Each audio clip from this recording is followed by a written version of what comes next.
Oh, these cell phones are so infuriating sometimes. Why can't somebody make a cell phone that actually works? One guy who's written a song about the frustrations of a cell phone is J.W.Jones. He's a young blues guitar player from Ottawa, signed to Northern Blues. Out of Service Blues is the song about the frustrations of trying to conduct a long distance romance based on this little device. Let's go meet J.W. Jones and talk to him about the new disc.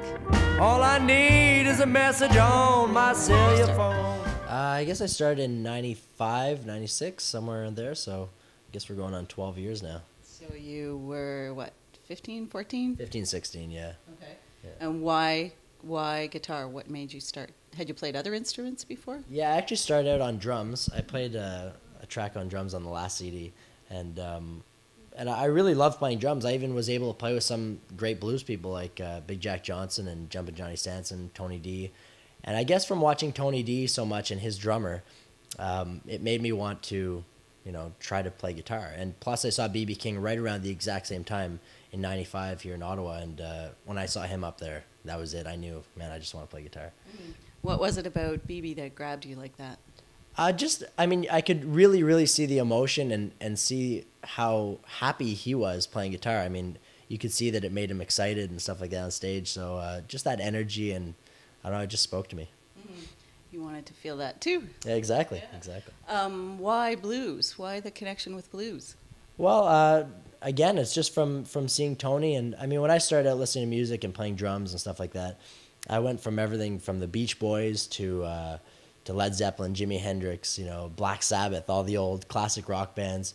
Mm-hmm. But when I heard blues guys like Stevie Ray and then BB and the Fabulous Thunderbirds and then all the Texas guys, it just, I don't know, it grabbed me and that's just all I wanted to listen to. Mm-hmm. So you were young when you first started listening to blues, and it's probably not like, most kids don't listen to blues. Were you a bit of a freak in your day?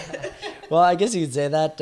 I remember my brother and I would go down to the Rainbow on like Tuesday nights and jam with Tony D, and then we'd come back home and we'd be tired the next day at school, but it was worth it to us, and people didn't really understand. We'd come in and be really excited, and I'd have tapes of me jamming with Tony D, and to me it was like, better than making a CD. It was better than anything. So I just remember being really, really excited about it, but no one else really understanding. Yeah. They didn't really get it, but it didn't matter to me. I was pretty happy. Now you have a new record out. It's called Bluelisted. Lots of great guitar on it. You've also tackled a couple of songs of BB's. Was that a big decision for you? Are you worthy of BB? I don't think anyone's worthy of BB, to tell you the truth. But it's funny because this is our 5th album, and I've never done a BB King song. I've done plenty of stuff in the style of BB because it kind of just comes out of me anyway. Mm-hmm. But this was the first time we actually recorded BB King songs, and they're both from live tracks, actually, that are some of my favorite albums. CD was recorded right in this very living room, and you had some special guests, too. Other guitar players, in fact. Tell me about that. All right, we have Little Charlie Beatty and Junior Watson on guitar, and they're actually based in California. So we were on tour and passing through Hollywood, so I thought, hey, maybe I can see if these guys are interested in getting on board. And we had set up a session with Richard Innes, who's my absolute favorite drummer on the planet. And we set up that thing in the studio, and then I started thinking, hey, I got Richard on here, and then he said to me, well, maybe I can see if Larry will get on board. And I said, Larry Taylor, the bass player? He said, yeah. I said, really? Okay, wow. I was freaked out. Now I'm gonna have like the best rhythm section on the planet. So when that happened and Larry agreed to it and everything, I started thinking, well, I'm already gonna be out there. I'll see what Little Charlie's doing. So called him up and he was interested, and then I wanted to take it one step further and say, hey, well, I'll see what Junior's doing, because these two guitar players have been, favorites of mine for a really long time on the West Coast, and they're both very, very influential in West Coast blues. So it actually marks the first time they've ever recorded together in, a combined 70-something year career. They've never been on the same tracks. Wow. So it's kind of history in the making in that way. Yeah. One song that grabbed me right away on your new record is Out of Service Blues, and that you're married, your wife is a long way away. Do you grapple with cell phone service yourself? Absolutely. Well, we just wanted to take a new take on an old concept, trying to be able to reach your husband or wife or whatever the case is. And nowadays it's cell phones that you're usually, battling with.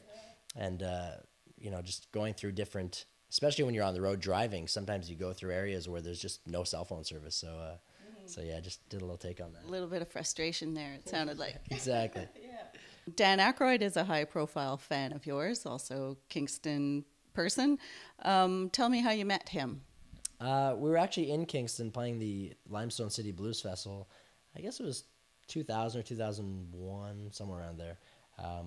And he was looking at some motorcycles, and I went up to him to say hi. And at first, he was, occupied doing his thing. I said, "Hey, I'm J.W.Jones. I'm playing over here at this club." And he sparked up and he said, "Oh, J.W., nice to meet you." He puts out his hand and shakes my hand and says, "I'm coming to see you tonight." And I said, "Really?" Like, I was just totally, whoa. Okay, so, and sure enough, he showed up and he was dancing and having a great time. Blues Fest maybe this summer? Definitely. Actually, we've confirmed a spot for sure. We just don't know what the date is yet, but it'll probably be midweek. I had asked Mark if it's possible to do a midweek thing so that we have our weekends to travel maybe to the U.S. or something, and he okayed it. So we're just waiting to find out who we'll be opening for. Great. Well, thanks very much, J.W. Thank you. Great to talk to you. You too. Good luck with it all. Thanks a lot.